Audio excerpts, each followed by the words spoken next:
अब गर्दिनु यो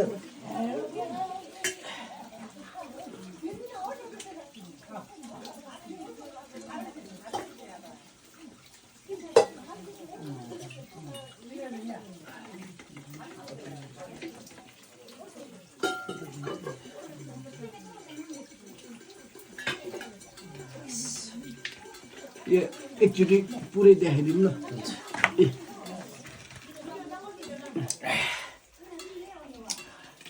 यहाँहरू चाहिँ हालै सितुवाचौँ नगरपालिकाको मारातिका क्षेत्रको मेन्द्र गुफामा आइपुग्नु भएको छ र यो दुक्सुली गाउँमा अवस्थित हो र यो गुफाभित्र चाहिँ लगभग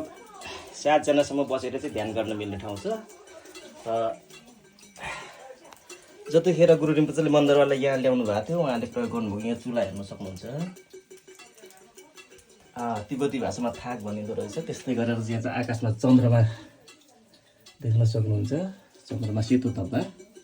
त्यस्तै गरेर सूर्यको धब्बा निमा देख्न सक्नुहुन्छ त्यस्तै गरेर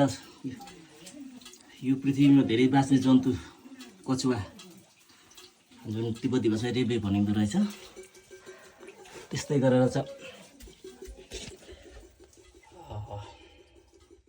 ठिल्बु घन्टी यहाँ देख्नुहुन्छ तेरमा देख्न सक्नुहुन्छ त्यस्तै गरेर यहाँ चाहिँ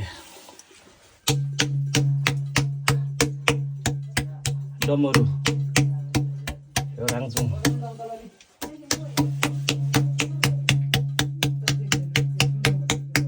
राङचुङ ओम हुँ गज गुरु प्रेमा सिद्धि ओम हुँ गज गुरु प्रेमा सिद्धि यसरी यो बजाउन मिल्ने ठाउँ छ